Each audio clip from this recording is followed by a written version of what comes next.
반갑습니다. 행정법 시간입니다. 어떻게 계속 공부 잘 이어가고 계시죠? 날이 많이 더워져가지고 공부하기 굉장히 좀 힘든 계절이 되어가고 있는데 그런 날씨에도 불구하고 오늘 배우실 내용이 이번 우리가 인문 강의에서 배울 내용 중 가장 좀 하드한 내용이 될 거예요. 더운 날 좀 힘든 공부를 하셔야 되게 됐고 교재 86페이지가 되죠, 여러분. 오늘은 조금 진도가 타이트할 수 있는 관계로 앞부분 문풀 등의 복습은 진도를 먼저 나간 후에 혹시나 좀 짜투리 시간이 나오면은 그때 마지막 타임 때 진행을 하도록 하고요. 그렇다라고 해서 그냥 진도 나가긴 좀 아쉬우니까 지난주에 배우신 내용 제목 정도만 좀 기억을 해볼게요. 뭐 그렇게 많이 안 걸리니까 전체적으로 다 우리가 1주차 때 우리가 어떤 내용 배우셨냐면은 크게 두 가지 배우셨죠. 법치 행정의 원리를 법률 유보 중심으로 공부하셨고 그 다음에는 행정입법 공부하셨었죠. 그래서 두 개를 법규 명령과 행정규칙, 이제 슬슬 지겹죠. 여러 번 반복하다 보니까 대외적 구속력이 있는 법규 명령, 그런 거 없는 행정규칙, 이렇게 두 가지로 나눠서 첫 주에 공부를 하셨고요. 2주차 4시간 동안은 또 어떤 거 배우셨냐? 순서대로 가보면은 첫 번째 타임 때는 행정입법이 아직 안 끝났었습니다. 행정입법의 세부 주제 중에 하나로 소위 왁구는 법규 명령인데 내용은 행정규칙인 경우, 반대로 만들어진 형식은 행정규칙인데 내용이 되게 중요한 국민의 권리 의무를 건드리는 경우, 줄여서 형식과 내용이 불일치하는 행정입법의 마지막 쟁점을 배우셨었죠. 그 다음에 지금까지 쭉 이어지고 있는 오늘 제목의 스타트가 되는 행정행위 시리즈, 즉 처분 시리즈가 시작했었죠. 그래서 처분이 뭔지 의의를 배우셨고, 그 다음에 기속행위와 재량행위를 나눠서 배우셨고, 그 다음 수많은 처분의 종류 중에서 가장 덩어리가 큰, 내용이 방대한 금지의 해제, 자유의 회복이라고 부르는 무엇을 배우셨나요? 허가를 배우셨죠. 원래 할 수 있었던 거를 질서 유지를 위해 잠깐 못하게 해놨다가 해주겠다. 운전면허 등을 쉬운 예시로 생각하시면 되는 거. 그 다음 지난 주차에는 어떤 내용을 배우셨냐면요. 허가 말고 이제 다른 처분의 종류들, 허가와 항상 세트 메뉴로 구별되어야 하는 특허를 배우셨고, 그 다음 토지 거래 허가 구역 안에서 내가 허가를 받는 거, 정확하십니다. 말은 허가라고 써 있지만 그건 금지의 해제가 아니라 효력을 발생시켜주는 인가라는 걸 배우셨고요. 그 외에 또 다양한 처분의 종류 중 확통수공 4가지를 배우셨습니다. 예를 들어 네가 대통령 당선자가 된 게 맞다라고 해주는 확인, 그 다음 너의 어떤 자격 등을 공적으로 증명해주는 공증, 그 다음에 지위승계 신고를 했더니 신고만 가지고는 허가 명의가 넘어가지 않았죠. 그걸 받아주는 수리. 그 다음에 통지 빼먹었네요. 통지, 무언가 알려주는 거. 통지, 이 4가지에선 여러분 가장 다 중요한 출제 포인트는 이게 처분이냐 아니냐가 포인트였고, 제일 쉽게 기억하실 이그젠플 한번 들어볼까요? 통지 한번 생각해 볼게요. 정년퇴직하셨습니다라고 인사발령이 났다. 처분 안 처분? 안 처분이죠. 왜요? 생일 지나면 이미 정년된 거니까. 같은 취지로 의료보험 가입자 자격이 변동되셨습니다. 지역가입자 또는 피부양자에서 직장가입자로 단독으로 되셨습니다. 라고 건강보험공단에서 우리 집에 우편물을 보내줬다. 처분 안 처분? 안 처분이죠. 왜요? 첫 출근날 이미 바뀌셨을 거니까. 따라서 그런 내용들이 바로 확인, 통지, 수리, 공증에 들어가 있는 주요 판례들이었었죠. 그 다음 뭘 배우셨냐면은 처분의 사이드로 붙는 조건 같은 부관이란 걸 배우셨었고, 예를 들어 뭐 허가를 해줄게 근데 5년 동안만 이렇게 기간을 붙인다든지, 야 아파트 짓게 해줄게 개발사업 승인해주겠다 근데 공원 하나 만들어가지고 시에 증여해라, 이런 기부채납에 부담을 붙인다든지, 이런 거의 매우 높은 확률로 매 시험 출제되는 부관의 쟁점을 4+1으로 공부하셨었죠. 그 플러스 1에 들어가는 거는 부담. 그거는 왜 플러스 1이냐? 따로 독자적인 처분성이 인정되니까. 반대로 말하면은 나머지 4개는 따로 처분성이 인정되진 않는다. 그래서 어떤 내용을 배우셨냐면은 허가의 기간이 붙었는데 기간이 뭔가 문제가 있다. 너무 짧다. 내 예상보다 한 20년은 나왔어야 되는데. 그래서 기간을 취소해 달라고 소송 걸면은 어떻게 된다 그랬나요? 각하를 당한다 그랬죠. 각하라는 말은 우리가 허가 공부하면서 같이 배우셨었는데 소송 요건을 갖추지 못했을 때 재판조차 안 해주겠다라고 때려버리는 거. 기간은 처분이 아니기 때문에 각하를 당하게 되더라. 반면에 부담만 그런 소송이 가능하더라. 등등의 여러 쟁점을 배우셨었고요. 지난주 마지막에 뭘 배우셨냐? 행정행위의 요건을 행정행위가 성립하기 위한 요건. 어떻게 처분이 만들어지냐, 성립하냐, 결재받아야 성립한다. 즉 내부적으로 이렇게 처분해야지 결정하고 그걸 외부에 오피셜하게 표시해야 처분이 성립하는데 문서로 이루어지는 처분은 언제 표시되는 거냐? 도장 찍었을 때, 즉 결재했을 때 성립하는 거다. 그럼 여러분이 영업정지 처분 문서를 만들어서 결재 라인 올렸고 결재가 났다라고 해볼게요. 성립한 거죠. 그럼 성립하는 순간 효력이 발생한다. 가 아니고 그 문서를 이제 등기우편으로 보내서 어떻게 해줘야 되죠? 도달시켜줘야 되죠. 네가 받아야 효력이 발생을 한다. 그래서 이 효력과 관련된 테크니컬한 내용들을 배우셨던 게 지난 시간의 마지막 내용이고요. 그럼 이제 연결되는 주제죠. 오늘 제목 효력 요건을 갖추면 어떻게 되나요? 효력이 발생하죠. 네, 그럼 어떤 효력이 발생하느냐? 그중 세 가지 효력을 배우실 건데 첫 번째 내용이 꽤나 까다로운 내용이어서 86페이지의 1번 공정력이랑 관련된 주제를 먼저 공부하실 건데요. 자, 사례를 통해서 한번 가보도록 할게요. 거기 교재에 적혀있는 사례가 슬라이드 사례랑 똑같아요, 여러분. 가보실게요. 맨날 보는 쉬운 사례입니다. 또 술 팔아야죠. 자, 미성년자한테 속아가지고 술을 팔았대요. 잘못 없죠. 실제로 요즘 이런 경우가 속은 경우뿐만 아니라 협박당한 경우도 많다라고 하니까 요즘에는 무서운 청소년들. 그래서 구청장이 근데 이걸 몰라가지고 A에 대해서 영업 취소를 해버렸습니다. 억울하겠죠. 자, 그럼 이제 법대로 가야 될 것 같은데 일단 내가 다시 장사를 하기 위해서는 뭘 날려야 되느냐? 내 허가를 날린 영업 취소를 날려야겠죠. 그래야 내 허가를 부활시켜가지고 다시 장사를 할 거잖아요. 그래서 영업 취소에 대해서는 취소 소송을 거는 걸 생각해 볼 수 있습니다. 자, 근데 여기서 끝나면 안 될 게 지금 가게 문을 닫은 상황에서는 어떤 손해가 추가적으로 또 발생을 하죠? 돈을 못 벌잖아요.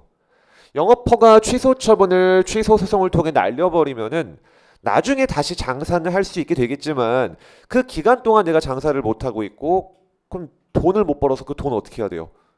그것도 억울하죠. 지금 억울하게 문 닫았는데 돈을 받아내야 될 거고 그런 손해배상, 돈 달라는 소송을 우리가 앞에서 간단하게 배우셨습니다. 뭐라고 배우셨죠? 국가배상이라고 배우셨죠. 공무원이 잘못해가지고 나에게 손해를 끼쳤을 때 야, 공무원이 공무집행하다가 즉 대한민국 네 일 처리하다가 나한테 손해 끼친 거니까 사장님인 대한민국 네가 갚아라. 그게 바로 국가배상 청구다라고 우리가 이 개념을 언제 처음 배우셨냐면은 행정입법 부작위에서 처음 배우셨어요. 자, 잘 기억 안 이렇게 말씀드리면 잘 기억 안 나실 텐데 그 사례 기억하실까요? 군 법무관 보수법이란 법에서는 법무관의 월급, 연봉을 대통령령으로 정해라라고 위임을 시켰는데 대통령령을 안 만들었고 그러다 보니까 월급의 근거 규정이 없어서 월급이 못 나간다. 손해가 발생한 거죠. 그럼 국가배상이 성립해서 돈으로 갚아줘라 라는 내용을 우리가 행정입법 부작위에서 배우셨는데 어쨌든 그렇게 두 가지 소송을 건 거예요. 자, 생각해 볼게요. 위법한 허가 취소가 있었습니다. 그래서 내가 위법했고 그래가지고 경제적인 손해가 발생했다라고 해볼게요. 돈을 날렸다. 자, 그럼 우리가 생각해 볼 수 있는 지금 소송용 상황은 두 가지 다 조금 전에 보신 것처럼 허가 취소 자체를 날려버려야 되니까 여기다가는 무슨 소송을 걸어야 되나요? 항고소송인 취소소송을 걸어야 되고 여러분 우리가 아직 법원 관할을 배운 적은 없지만 취소소송을 행정법원에서 할까요? 민사법원에서 할까요? 당연히 행정법원에서 하겠죠. 우리가 지금 무슨 법 배우니까 행정법 배우고 있잖아요. 당연히 법원은 여러분 무슨 원님 재판하는 것처럼 판사님이 오늘은 뭐 행정재판했다가 내일은 형사재판했다가 이럴 리가 없다는 건 기본적으로 아시죠? 법원은 철저하게 자기가 담당하는 그 사건 관할이 정해져 있고 민사법원에서는 돈 내라는 돈 관련 소송만 행정법원에서는 취소소송 같은 항고소송 또는 당사자소송 즉 행정소송만 형사소송에서 너 유죄 무죄 이렇게 자기 맡은 업무만 처리하는 거죠. 그래서 취소소송은 행정법원에서 당연히 담당을 합니다. 자, 그럼 경제적으로 손해받은 거에 대해서는 무슨 소송을 걸어야 된다? 국가배상을 걸어야겠죠. 국가배상 청구 소송. 돈 내나 소송이에요, 대한민국한테. 문제는 여러분, 우리 판례가 국가배상을 어느 법원의 관할로 보고 있냐? 너무나 아쉽게도 이걸 행정법원 관할로 봤으면은 별도로 이 주제라에 별로 공부할 필요조차는 없는데, 아쉽게도 이거는 민사법원의 관할로 봅니다. 법원이 달라요. 그래서 어쨌든 공무원이 잘못했으니까 내가 손해를 받았을지라도 그에 대해서 손해배상, 즉 국가배상 청구를 걸면은 법원이 어디다? 민사법원이에요. 즉 우리 서울로 따져보면은 서울의 행정법원은 딱 한 군데밖에 없습니다. 양재동에 서울행정법원이라는 법원이 있어서 거기서 모조리 다 전담을 하고요. 그럼 나머지 민사사건은 어디서 하냐? 서울은 워낙 도시가 큰 만큼 5개나 법원이 있거든요. 서울 중앙에 하나 있고 저 교대역에요. 서초역에. 그 다음에 동서남북에 하나씩 있어요. 5개가 있는 거죠. 거기 중 하나가 담당 법원이 되는 거예요. 주소지에 따라서. 우리 노량진은 동작구니까 이제 중앙지방법원에서 담당하게 되는 거고, 어쨌든 행정법원에서 안 하는 거죠. 다른 민사법원에서 담당을 해요. 자, 이제 그럼 뭐가 문제가 되냐, 여러분? 자, 둘 다 지금 투트랙으로 어쨌든 소송을 건 거죠. 각자 전혀 별개로 재판이 진행될 거예요. 근데 이게 아직 안 끝났다라고 해볼게요. 이게 길게 가고 있다. 근데 지금 국가배상이 좀 먼저 끝날 것 같다라고 해볼게요. 얼마든지 그럴 수 있거든요, 당연히. 자, 문제는 국가배상 청구가 인정되려면은 무려 6가지 요건이 필요하고, 나중에 다 이제 우리가 본 강의, 기본이론 강의 때 공부하시게 될 건데요. 여기 우리 시험과 관련된 것만 보도록 할게요. 지금 이 주제와 1, 2, 3, 4, 5, 6, 6가지 요건 중에 4번 요건이 뭐냐면은 공무원의 공무행위가 위법해야만 합니다. 직무행위가 위법해야 돼요. 달리 말해서 이 허가 취소 처분이 위법해야만 국가배상이 인정될 수 있는 거거든요. 왜 그러냐? 국가배상법이라는 법 자체에서 국가배상이 인정 요건을 위법한 행정작용이 있을 것 이렇게 만들어놔서 그래요. 뭐 정말 쉽게 생각하면 여러분 이런 예를 들어볼게요. 경찰 공무원이 적법하게 범인을 때려잡는 과정에서 범인을 다치게 했다. 손해배상 해줄 필요 있어요, 없어요? 없죠. 왜요? 적법한 공무집행이잖아요. 그때는 당연히 손해배상 해줄 필요 없는 거고, 다만 나 아무 범죄도 저지른 적 없는 그냥 말짱한 선량한 시민인데 경찰이 오해해가지고 날 붙잡아가지고 내가 다쳐서 치료비가 나왔다. 그럼 어떻게 해줘야 될까요? 물어줘야죠. 위법하잖아요. 그게 바로 국가배상의 요건은 공무집행행위가 위법해야 된다 이 말이에요. 즉 이 요건이 갖춰져야만 비로소 대한민국 동갑하라 이런 결론이 나올 수 있다 그 말이죠. 자, 여기까지 정리가 되셨나요? 자, 이제 그러면은 퀘스천입니다. 지금 이 우리가 민사법원의 판사가 됐다라고 해볼게요. 어떤 이 편의점 점주가 위법한 영업허가 취소 때문에 내가 몇 달간 가게 문을 닫아가지고 수많은 손해가 발생했으니까 대한민국이 동갑하라라고 소송을 걸은 겁니다. 그럼 이 우리 민사법원의 판사인 우리가 국가배상 청구 인용, 즉 원고 승 또는 국가배상 청구 기각, 원고 패라는 결론을 내리기 위해서는 당연히 국가배상의 요건이 갖추어졌는지를 판단을 해야겠죠. 그럼 그 요건 중에 4번째 요건이 뭐도 판단을 해야 되죠? 공무집행위가 위법했는지 연결시켜 볼게요. 허가 취소 처분이 위법했는지를 내가 판단을 해야만 오케이 동갑하, 안 갚아도 돼를 말할 수 있겠죠. 자, 그럼 뭐가 문제가 되냐? 나 민사법원인데, 나 처분의 위법성을 판단하는 행정법원이 아닌데 국가배상 재판이 걸렸다라고 해서 허가 취소 처분이 위법한지 아닌지를 나 민사판사인데 판단할 수 있나? 이거 월권 아닌가? 내가 해도 되나? 라는 문제가 생기는 거예요. 그래서 아까 말씀드렸던 이게 행정법원이었으면 전혀 이런 문제가 없죠. 근데 우리 판례는 국가배상을 민사로 보고 있기 때문에 처분에 의해서 내가 손해를 받았다라고 국가배상이 걸렸을 때 민사법원 판사가 처분이 위법한지 아닌지를 내가 판단해도 되나? 아직 행정법원도 결론이 안 났는데 이거 먼저 결론 받고 와야 되는 거 아닌가? 라는 점이 문제가 돼요. 그 질문의 취지가 이해가 되시나요? 여기만 잘 이해되셔도 벌써 굉장히 굵직한 내용이 한 3분의 1은 끝나신 거고, 결론은 아주 허탈합니다. 법 조문에서 답을 가르쳐주고 있어요. 결론은 판단할 수 있다예요. 나 행정법원 판사 아니지만. 왜 그러냐면 여러분, 이거 판단 못한다라고 봐버리면은 국가배상 민사법원의 판사들은 언제까지 가만히 있어야 되나요? 이거 결론 날 때까지 기다려야 되거든요. 이게 뭐 하는 짓이냐라는 취지가 담겨 있는 거죠. 그냥 민사법원 네가 판단해라라고 하는 거예요. 그 내용이 바로 행정소송법 11조에 잡혀 있는 내용인데요. 자, 86페이지 조문을 먼저 한번 가보기 전에 논의의 전제를 한번 가볼게요. 양과로 1번 국가배상 청구 빨간 글씨로 적혀 있죠. 공무원의 어떤 직무행위로 손해를 입었을 때 하는 거다? 위법해야 돼요. 이 직무행위를 처분으로 바꿔보면은 처분도 직무행위의 한 종류잖아요. 위법한 처분으로 인해 손해를 받았을 때 손해배상을 걸 수 있고, 문제는 어디 법원에서 관할한다? 민사소송, 민사법원에서 관할을 합니다. 그래서 밑에 사례의 쟁점이라고 적어놨죠.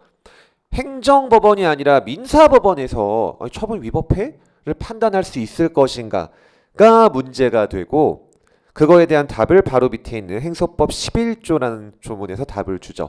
11조의 제목이 어떻게 되나요? 선결 문제죠. 말 자체가 의미가 있는 표현인데 앞선 자에다가 결정할 결자예요. 먼저 결정해야 될 문제가 생겼다. 전제 문제다 그 말이에요. 무슨 말일까요? 민사법원이 국가배상에 대한 최종 결론을 내리려면은 먼저 뭘 결정해야 되죠? 처분이 위법한지를 결정을 해줘야만 이게 중간 결론이 되어서 최종적으로 국가배상 해줘라 말해라 결론이 나올 거잖아요. 그래서 선결 문제라고 부르는 거예요. 먼저 결정해야 될 문제. 자, 읽어볼게요. 처분의 효력 유무, 즉 처분이 유효인지 무효인지 그 말이죠. 그것이 민사소송의 선결 문제가 되었더라. 그래서 그 민사소송의 수소법원, 자, 수소법원, 이게 처음에 뭔 말인가 싶으실 텐데 받을 숫자에 소송 소자 쓴 거예요. 소송을 받은 법원. 어렵게 쓰죠. 그럼 민사소송의 수소법원은 무슨 법원이에요? 민사법원이죠. 네, 그래서 민사법원이 심리 판단하는 경우, 심리라는 말은 내가 증거 조사에서 밝히겠다라는 뜻이에요. 증거를 조사를 하겠다. 그럼 판단은 말 그대로 증거 조사의 결과 최종적인 판단을 때린다 이 말이고요. 그럼 이 문장 속에 지금 뭐가 전제되어 있나요? 민사법원은 심리에서 판단할 수 있다라고 깔려 있는 거죠. 이게 지금 답을 가르쳐 주는 거예요. 근데 참고로 그 조문을 꼼꼼히 보시면 여러분, 선생님 효력 유무라고만 적혀 있고 위법 여부는 없는데요. 이런 질문이 있을 수도 있거든요. 예전에 한번 그 7급 시험에서 굉장히 옛날에 조문 가지고 장난쳐서 나온 적도 있고.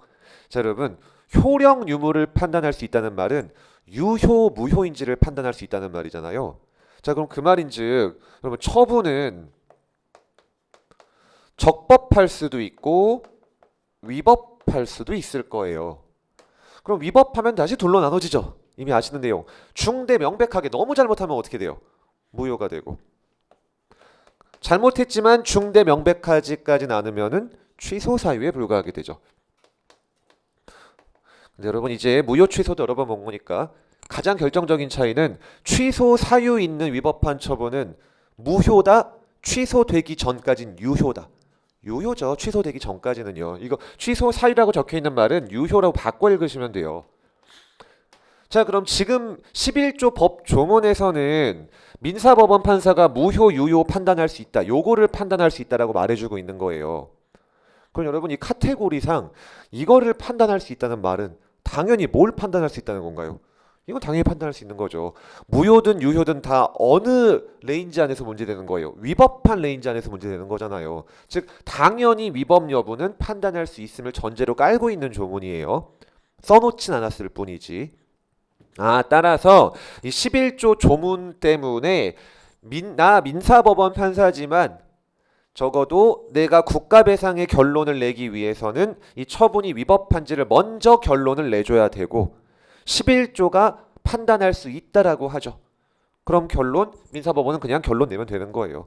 그럼 둘로 나오겠죠. 민사법원의 판사가 처분의 위법성을 지금 우리 조문에서 배우신 표현 그대로 써서 심리해서 판단해 보니까 이 허가 취소 처분이 위법하더라 라는 결론을 내렸다. 그럼 최종적으로 국가배상에 대한 어떤 판결 때려주면 되나요? 원고의 청구 받아들여주는 걸 뭐라 그러죠? 청구 인용. 너 이겼음. 청구 인용. 반대로 심리 판단해 보니까 위법하지 않고 적법하더라. 허가 취소 처분 아무 문제 없었다. 그럼 어떻게 해주면 되나요? 청구 기각. 즉 결론. 국가배상에 있어서 민사법원의 판사는 만약 처분의 위법 여부가 선결 문제가 됐을 때 알아서 결론 내면 된다. 행정법원 결과 기다렸다가 해라. 알아서 결론 내면 된다는 결론이 나오는 거죠. 정확하십니다. 그게 바로 이제 86페이지 맨 밑에 하이라이트 그려져 있는 부분이죠. 민사법원은 독자적으로 즉 알아서 위법 여부를 판단해서 청구 인용 판결을 할 수 있는 거지 별도로 취소 소송의 결과를 기다릴 필요가 없다. 그게 다음 페이지 맨 위에 판례예요. 읽어볼게요. 처분에 대한 취소 판결이 있어야만 처분이 위법하다임을 이유로 손해배상 청구 즉 국가배상 청구를 할 수 있는 건 아니다. 취소 판결은 당연히 어느 법원에서 해주는 판결일까요? 이건 행정법원이죠. 정확해요. 그래서 행정법원의 판결 있어야만 국배 청구할 수 있는 거 아님. 긍정문으로 바꿀게요. 취소 판결 없어도 할 수 있음. 이렇게 바꿔버리면 되는 거죠. 자, 이게 지금 사례 1번에 대한 결론, 선결 문제의 절반을 배우신 거고요. 자, 이제 조금 더 굵직한 2번 주제로 가보도록 할게요. 여러분 여기까지는 크게 어려움 없으셨죠? 이게 이 공정력 선결 문제라는 부분이 의외로 제대로 공부하지 않으면 이게 뭔 말인지 하나도 이해가 안 돼가지고 그냥 암기하시는 분들이 생각보다가 아니고 정말 대다수의 수험생들이 잘 이해 못하고 그냥 암기를 하세요. 근데 요 지금 논리 구조로 공부를 하시면 정확하게 이해가 되실 거니까 복습하실 때 꼭 요 순서대로 지금 실제로 소송이 이렇게 흘러가겠구나를 기초로 한번 판단을 해보셔야 돼요. 막 민사법원 판사 빙이 되셔가지고 자, 그럼 사례 2번을 가볼게요. 비슷하면서 조금은 다른 사례예요. 자, 국세청에서 자료를 잘못 분석해가지고 A에 대해 중대 명백한 하자가 있는 과세 처분을 했다라고 해볼게요. 무효인 과세 처분을 한 거죠. 세금 안 내도 되는데 내라고 한 거예요. 근데 문제는 A가 이걸 몰라가지고 세금을 납부해 버렸습니다. 그 다음에서야 비로소 잠깐만 이거 안 내도 되는 것 같은데 라고 잘못을 인지한 거죠. 그럼 여기서도 지금 과세 처분에 심지어 중대 명백한 어쨌든 하자가 있었고 그에 기초해 가지고 내가 손해가 발생해 버렸습니다. 잘못 세금을 내버렸잖아요. 자, 그럼 마찬가지로 투트랙으로 또 싸워야겠죠. 과세 처분에 대해서는 무효인 하자가 있다고 했으면 뭐 무효 확인 소송을 걸면 되겠고 아니면 무효까지 자신 없으면 뭐 취소 소송 걸었어도 되겠죠. 어쨌든 취소 소송을 또 무효 확인 소송 걸었다고 할게요. 그냥 무효 소송.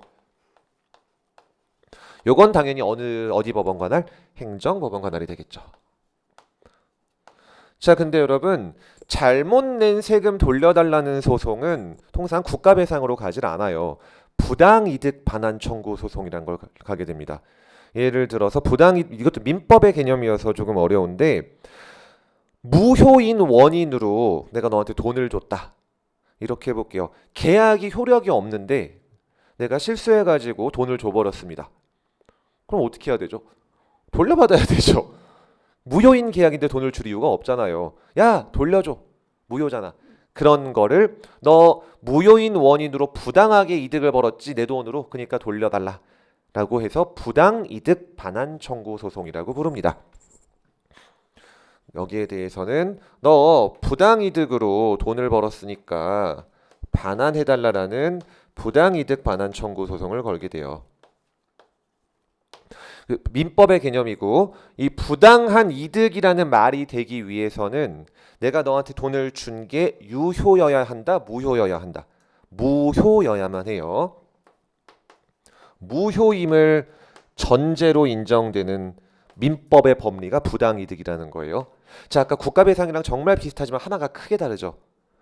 그럼 국가배상은 하자가 중대 명백해서 무효여야만 인정된다. 그딴 거 안 따지고 그냥 위법하기만 하면 인정된다. 위법하기만 하면 인정돼요. 국가배상의 개념 자체가 그런 거예요. 근데 부당이득이라는 개념은 위법한 것만 가지고는 인정이 안 되고 무효여야만 인정이 되는 민법의 개념이에요. 민법 조문 자체가 그렇게 만들어져 있어서 그렇거든요. 자, 그리고 지금 계속 민법 이러고 있죠. 부당이득 반환 청구 소송도 어느 법원 관할일까요? 또 민사법원 관할이에요.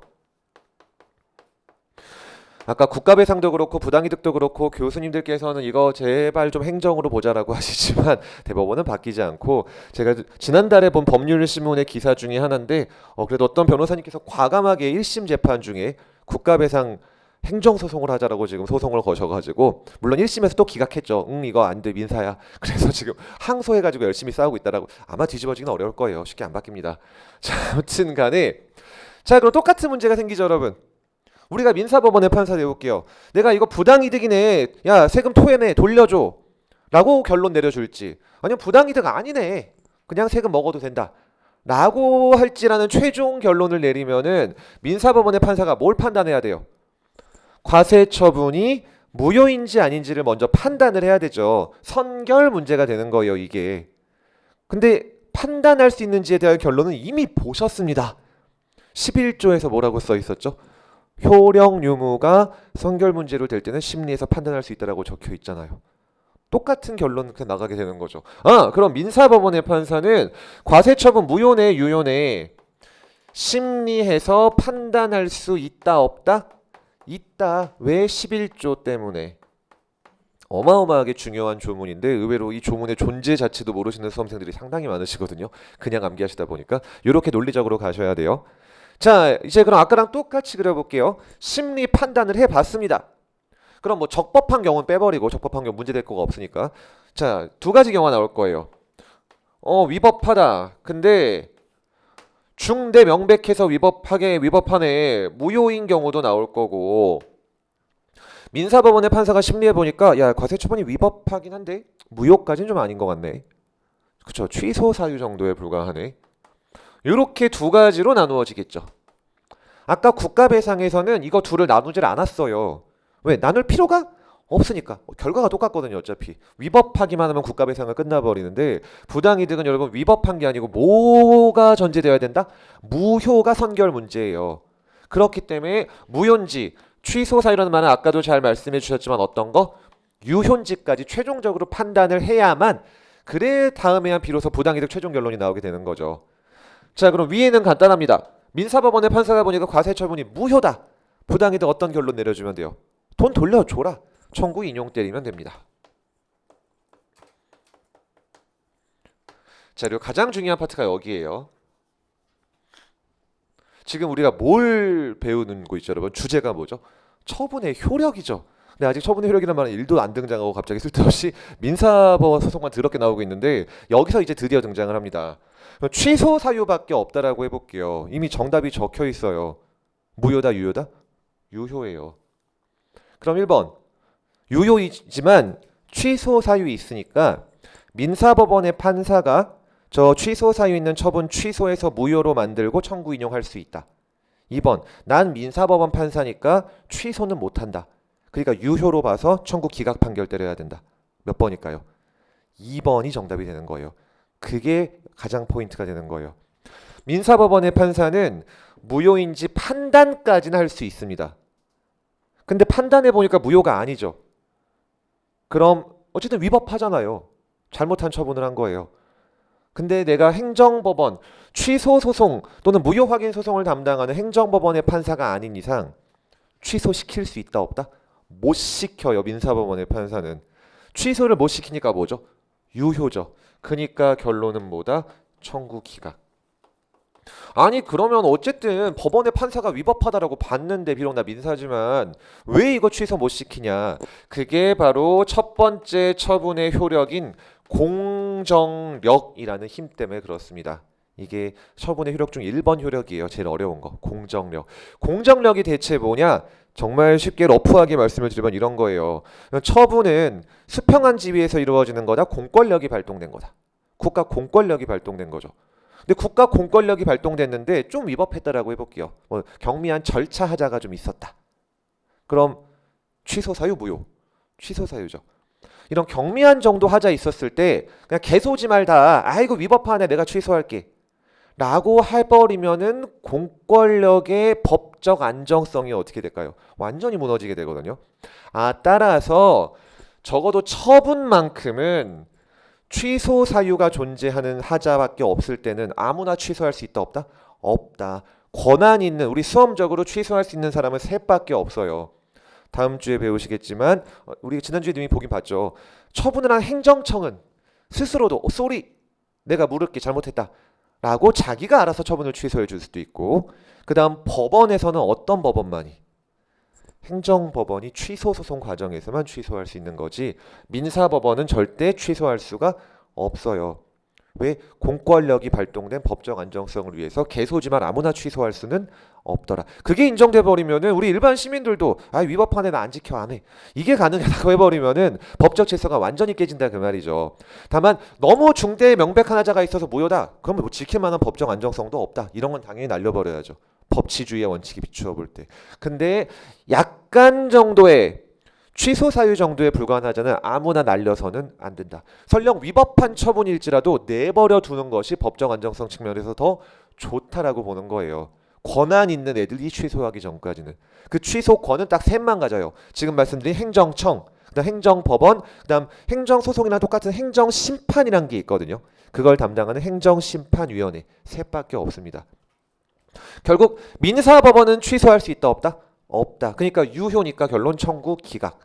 왜 그런 아무나 취소할 수 없고 취소 사유 있는 처분은 결국 유효로 보아야 한다는 처분의 힘을 뭐라고 부르냐?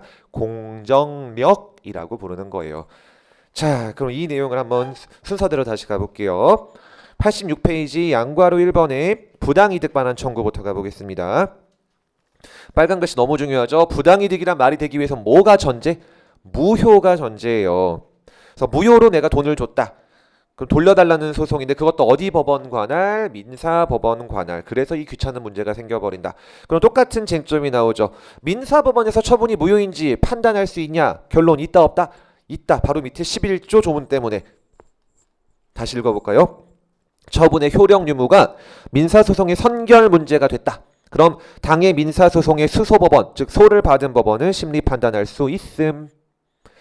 그래서 이제 87페이지로 가보실게요. 맨 위에 첫 번째 꼭지 빨간 글자 무효 여부를 판단할 수 있다 그랬죠. 그래서 if 처분이 무효다. 그게 바로 여기죠, 여러분. 판단해 보니까 처분이 무효다. 그럼 어떻게 판결 때려주면 돼요? 청구 인용. 행정법원의 결론 기다릴 필요 없다. 내가 알아서 한다. 그게 바로 밑에 있는 판례죠. 처분의 당연 무효 여부가 선결 문제로 되는 때에는 이를 판단해서 무효임을 전제로 판결할 수 있다. 조금 더 살을 붙여볼까요? 무효임을 전제로 부당이득에 대한 판결을 할 수 있다 그 말이에요. 참고로 너무 당연한 거지만 이 무효라고 했을 때 처분에 대한 무효 확인 판결을 때릴 수 있다는 말인가요? 부당이득에 대한 청구 인용을 할 수 있다는 말인가요? 후자죠. 무효 확인 판결은 절대 못 때려요. 그건 어느 법원에서 해야 돼요? 그건 여기서 해야죠. 지금 행정법원에서. 난 민사법원이잖아요. 19년도 지방직에 나왔던 함정이에요. 민사법원은 무효임을 전제로 무효 확인 판결을 할 수 있다. 이렇게 나온 적도 있는데 그건 틀립니다. 부당이득에 대한 결론을 내려줄 수 있다 그 말일 뿐인 거예요. 나중에 이런 좀 세부 디테일한 내용들은 우리가 기본 이론 때 또 보시게 될 거예요. 다음 판례 뒷부분도 계속 읽어볼까요? 반드시 행정소송 걸어서 취소 판결 받거나 무효 판결 받아야 되는 건 아니다. 그냥 와 되는 거죠. 근데 다음 꼭지 제일 중요한 거 처분이 위법한데 무효는 아니네.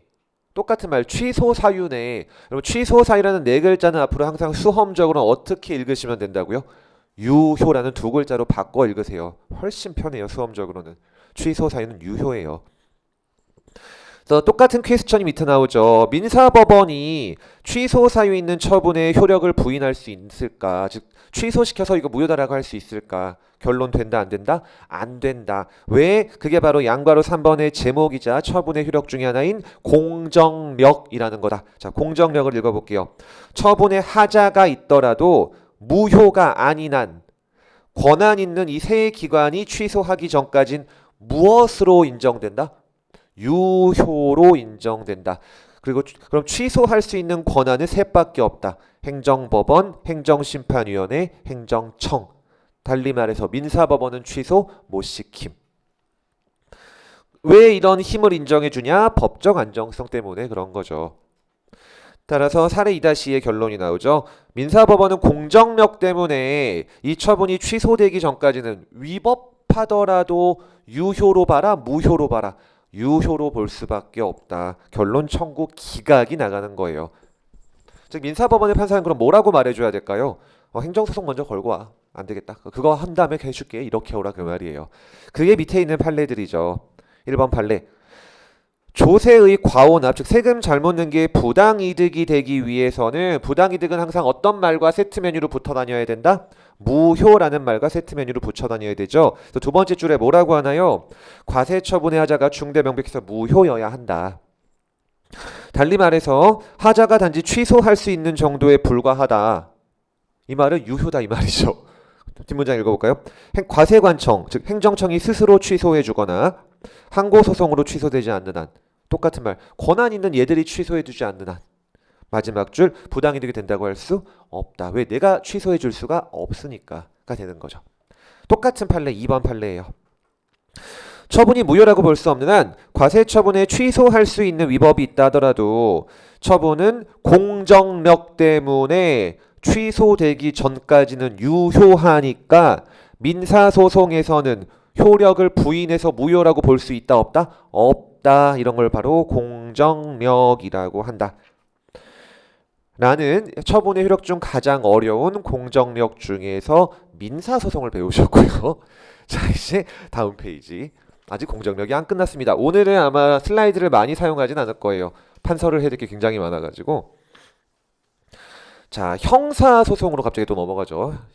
행정도 힘들어 죽겠는데 뭘 다른 걸 이렇게 많이 봐야 되냐. 그래서 언제나 민사라는 말이 나오면 뭐든지 주제가 어려워집니다. 민법이 진짜 시민들의 법답게 세게 말해서 졸라게 어렵거든요, 진짜. 그래가지고 언제나 민법이 힘들어요. 민사소송법이 힘들고.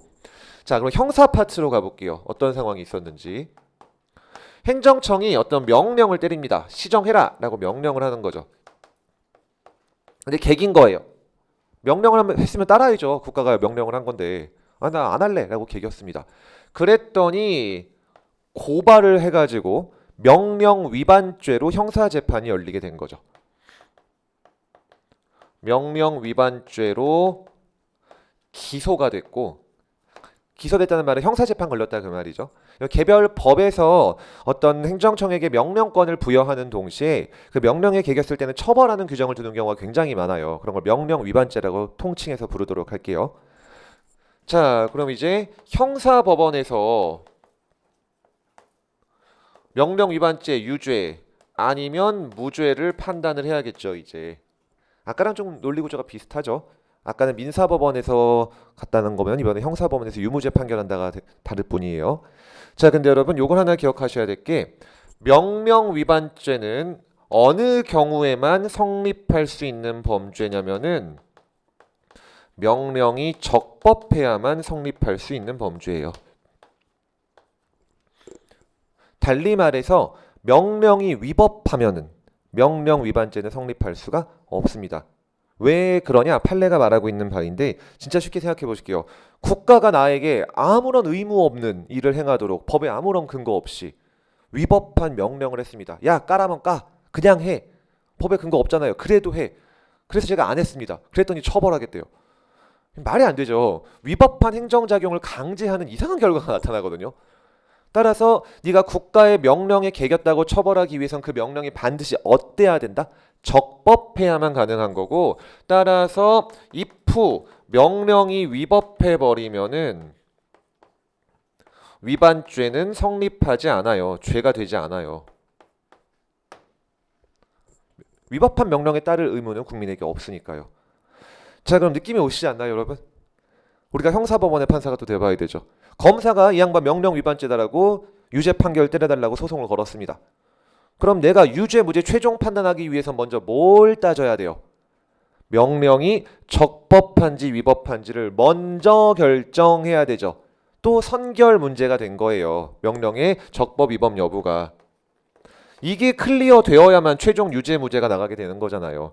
그럼 형사법원의 판사가 명령도 처분, 대표적인 처분이죠. 하명 처분. 이 명령이 위법한지 적법한지를 심리 판단할 수 있겠냐? 답은 아까 보신 11조랑 똑같아요. 11조에서는 민사라고만 적혀 있었죠. 근데 꼭 진짜 민사만 말하는 거냐? 이그젠플이에요. 다른 법원들 다 할 수 있다 그 말이에요. 그러면은 형사법원의 판사, 나 행정법원 판사 아니지만 명령 처분의 위법 적법 따질 수 있다 없다? 있다. 선결 문제로 심리해서 판단할 수 있다. 왜? 11조에서 조문을 뒀으니까. 그럼 결론 나오겠네요. 내가 심리해 보니까 명령이 적법하다. 무슨 죄? 유죄 때리면 되죠.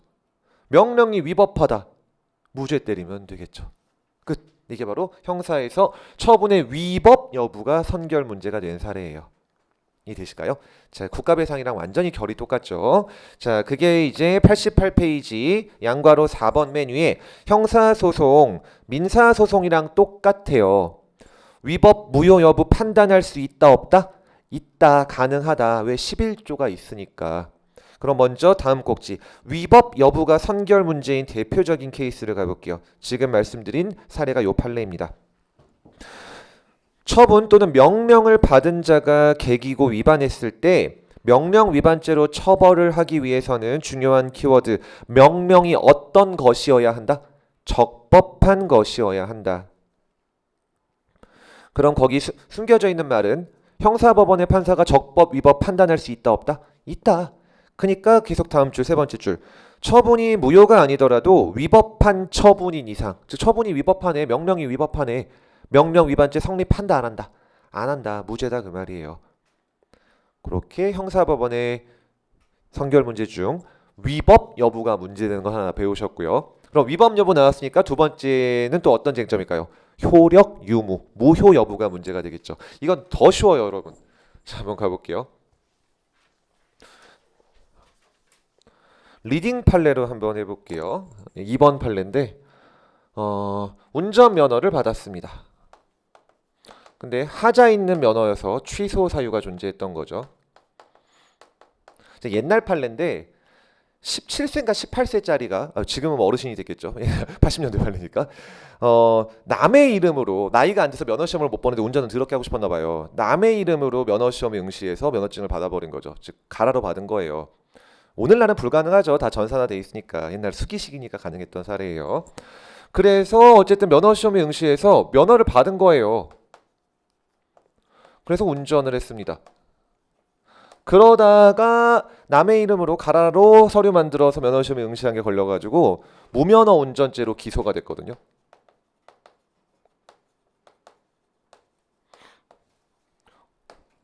자, 답은 여러분 좀 추론이에요. 유죄일까요? 무죄일까요? 한번 잘 생각해 보실게요. 힌트, 굉장히 큰 힌트가 적혀 있습니다. 힌트 두 개는 여기죠.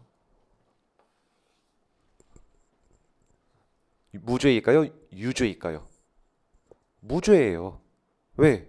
취소 사유라는 말은 항상 뭘로 바꿔 있죠? 유효로 바꿔 있죠. 똑같은 말을 적었네요. 이 면허가 같은 말인데. 그럼 면허가 유효죠. 그럼 유면허예요? 무면허예요? 유면허죠. 그러니까 무죄. 어마어마하게 간단하죠. 취소 사유라는 말은 항상 뭘로만 바꿔 읽으면 끝난다? 유효로 바꾸면 돼요. 제 경찰청에서 이거 직권 취소하지 않은 이상 나는 유면허, 무면허. 유면허. 그러니까 유면허 운전. 무죄죠. 또 비슷한 거 해볼까요? 제가 수입 면허를 받았습니다. 어떤 물건을 수입할 수 있는 면허를 또 가라로 서류 위조해서 받은 거죠. 근데 거기 취소 사유가 있었다. 그리고 물건을 수입했고 그래서 무면허 수입죄로 기소됐다. 이거는 이제 5초 컷으로 나오실 거예요. 무죄, 유죄. 무죄죠. 왜요? 취소 사유 있는 한 형사법원 판사가 위법했네. 무효. 그러니까 무면허 운전자 할 수 없죠. 처분의 어떤 힘 때문에? 공정력 때문에. 제 아무리 위법할지라도 무효의 하자가 없는 이상 권한 있는 셋은 누구밖에 없다고요? 행정청, 행정심판위원회, 행정법원. 얘네가 취소하기 전까지는 아무도 취소하지 못하고 취소 못하니까 결론은 유효다가 다인 거예요. 유효인 것만 기억하시면 돼요. 그게 바로 그 판례 두 번째 꼭지인 효력 유무가 선결 문제인 경우죠. 우리 공부한 순서대로 가볼까요? 2번 판례 읽어볼게요. 연령 미달의 결격자였던 피고인이 남의 이름으로 면허시험에 응시 합격해가지고 운전면허를 받았다. 하자가 있죠. 근데 두 번째 줄에 뭐라고 하나요? 무효는 아니다. 취소 사유에 불과하다라고 본 거예요. 뭐 운전 실력이 뛰어났나 보죠 아마. 세 번째 줄 답을 가르쳐주네요. 취소되지 않는 한 뭐다? 유효다. 결론 무면허 운전 아니다. 왜? 유면허니까. 너무 쉽죠. 1번 판례도 가볼까요? 세관장에게 수입 신고를 해가지고 면허를 받고 물품을 통관시켰다. 근데 가라로 이제 그 신고를 한 거거든요. 다음 줄 무효가 아닌 한 내 면허 유효잖아요. 결론, 무면허 수입죄는 성립할 수 없음. 네, 여기까지가 바로 처분의 효력 중 가장 굵직했던 주제인 공정력 주제의 전부 다가 되겠습니다. 민사 파트만 잘 이해가 되셨으면은 형사는 그냥 자동으로 따라오게 될 거예요. 다시 한 번만 그럼 정리해 볼게요. 민사법원이나 형사법원이 나는 민사랑 형사인데 처분이 위법한지 더 나아가서 무효인지 판단할 수 있다 없다?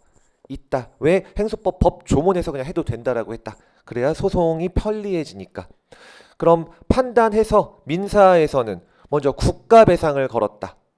국가배상이 인정되려면은 처분이 무효여야 한다. 위법하면 충분하다. 위법하면 충분한 거죠. 그래서 판사가 봐서 위법하네. 국가배상 인용. 라고 간단하게 결론을 내주면 된다. 문제는 민사소송으로 부당이득 소송이 걸렸다.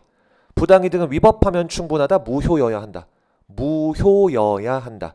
따라서 민사법원의 판사가 보니까 무효네.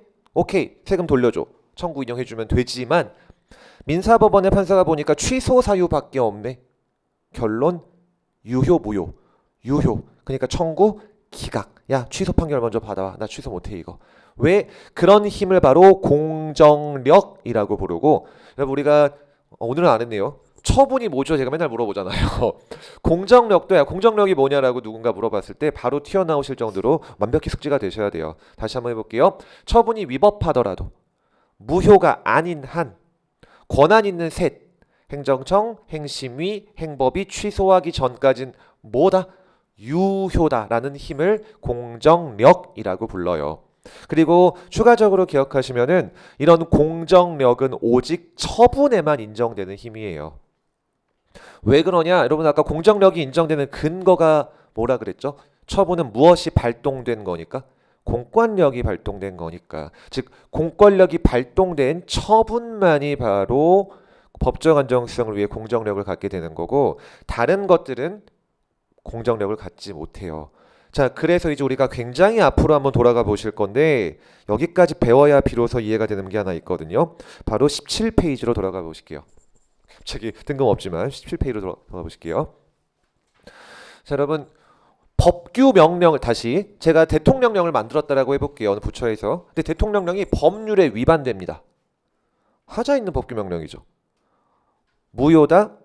중대 명백하면 무효 아니면 취소할 수 있다. 무조건 무효예요. 그게 바로 17페이지 2번의 양괄호 1번이거든요. 하이라이트 밑에 줄에 뭐라고 써있나요? 하자 있는 법규 명령은 그냥 무효라고 써있죠. 중대 명백해야만 무효고 아니면 취소할 수 있다는 말이 없어요. 왜? 법규 명령은 처분이다 아니다? 아니죠. 공정력이 발생하지 않아요. 그냥 무조건 무효예요. 따라서 공권력의 법정 안정성을 위해 짜잘한 하자는 취소할 수 있는 정도로 남겨준다. 이런 거 없고 그냥 싹 다 무효가 되는 거예요.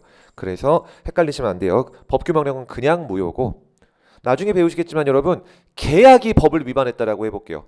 계약을 체결했는데 국가가 중대 명백하면 무효, 그냥 무효. 이거 조심하셔야 돼요. 계약은 처분이다 아니다? 아니죠. 공정력이 있다 없다? 없다. 그냥 무효. 즉 취소할 수 있다는 말은 처분에만 붙일 수 있는 표현이에요. 오직. 왜? 오직 공정력 때문에 인정되는 거고, 공정력은 오직 처분에만 인정되는 거니까. 그래서 다시 한번 거기 하자 있는 법규 명령은 무효죠. 근데 다음 페이지 한 번만 가보실게요. 잠시만요. 다시 한번 여기로 가볼게요. 몇 페이지냐면 22페이지로 다시 가볼게요. 똑같은 내용이 또 적혀 있는데 여기가 더 직접적이었네요. 양괄호 3번. 하자 있는 법규 명령의 효력은 무엇이다? 빨간 글씨로 써 있죠. 무효다. 근데 바로 밑에 적혀 있는 거, 하자 있는 법규 명령에 근거한 어떤 거? 처분은 중대 명백성을 따져야 하기 때문에 명백하지 않았던 이상 취소 사유에 불과하더라. 그럼 왜 이제 이렇게 처분에 대해서만 중대 명백성을 따지는지를 오늘 배우신 거예요. 공권력이 발동된 처분만큼은 법적 안정성을 지켜야 될 필요가 있기 때문에 아무나 날릴 수 없다. 여기까지 연결되는 거죠. 그래서 다시 88페이지까지 돌아오시면은 이렇게 되면 행정법은 우리가 굉장히 많이 갔다가 다시 앞으로 돌아갈 일도 생기고 앞에서는 일부러 이런 내용을 전혀 설명을 안 드렸었죠. 어차피 이해가 안 되실 수밖에 없는 거니까. 이런 식으로 계속 공부를 하시게 될 거예요. 왜? 친절하지 못한 과목이라 그랬죠. 앞뒤가 다 연결돼 있잖아요. 그래서 처음에는 굉장히 부담될 텐데 1, 2회독 돌리고 나면 어느 순간 이제 앞에서부터 볼 때도 느낌이 달라요. 아, 이제 이게 뭔 말인지 이제 좀 알겠다. 그때가 반드시 오거든요. 통상 한 3회독 정도 넘어가면 좀 오기 시작합니다. 슬슬 보이기 시작해요. 그 전까지는 굉장히 힘들지만. 그래서 반복해도 계속 이어나갈 거고 시간이 좀 많이 갔으니까요. 상대적으로 쉬운 효력인 불가쟁력과 불가변력은 10분 쉬었다가 가도록 하겠습니다.